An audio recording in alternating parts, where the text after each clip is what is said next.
Hello mga mi! This is Mommy RB at ngayon isi-share ko naman sa inyo all about travel tax.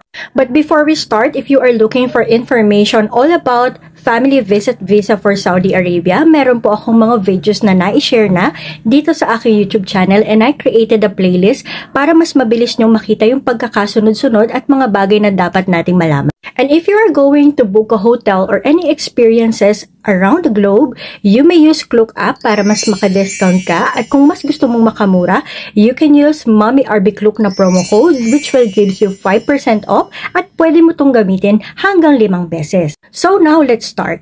Anyone na magta-travel outside the Philippines ay required na magbayad ng travel tax. Pagdating natin sa airport, ang unang-una nating gagawin ay magbayad ng travel tax. Pero kung asawa ka ng isang OFW at papunta ka sa bansa kung saan siya nagtatrabaho, alam mo bang may privilege ka na magkaroon ng reduced travel tax? At kung kasama mo naman yung anak mo, meron din siyang privilege para magkaroon ng reduced travel tax.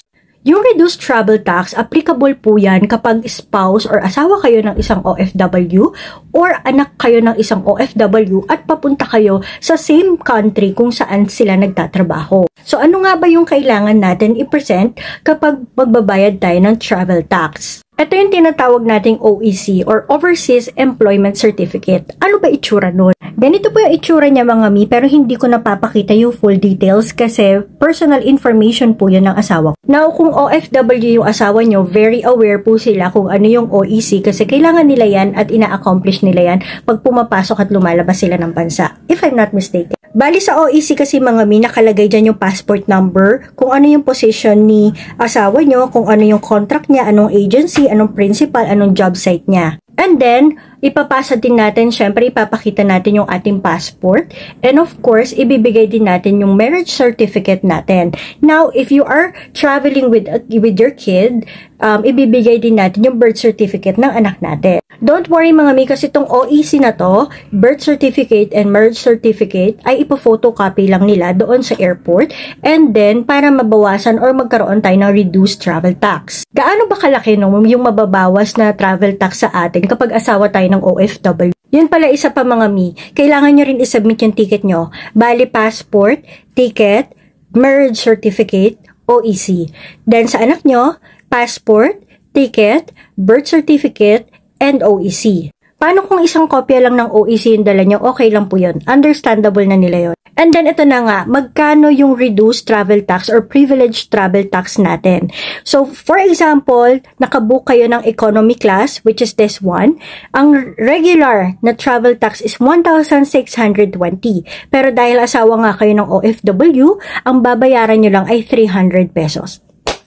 Ang laki, diba? So yan mga mi, ito yung exact receipt namin tsaka reduced travel tax. Ayan, nakikita nyo, 300 pesos.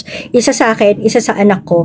So ayan, patunay yan, no, para makita natin na ay oo nga, nag-work nga yung reduced travel tax and we just have to comply kung ano yung kailangan nila. Kasi sayang yan, bilang isang asawa ng OFW, malaking tulong to sa atin. Saudi Airlines nga pala yung sinakyan namin. So sa Terminal 1 kami sumakay at dito po makikita yung travel tax. Pag nakita nyo to, pagkapasok nyo doon sa Terminal 1 ng departures area, makikita nyo po ito agad sa gilid bago kayo pumunta doon sa counter para mag-check-in ng inyong baggage. Huwag kayong kabahan dyan kasi hindi pa yung immigration. Travel tax pa lang po ito. Yun lang mga mi, I hope this video was able to help you kung ano nga ba or para saan nga ba yung OEC ng ating mga asawa at kung paano nga ba tayo matutulungan nito when it comes to travel tax. If you have any questions, suggestions, or anything na mga tanong, you can always message me or comment on my video at sasagutin ko po yan kung kaya. And if you were able to process your family visit visa using my videos, please let me know at magiging masaya po talaga ako para sa inyo. Yun lang mga mi, see you on our next video.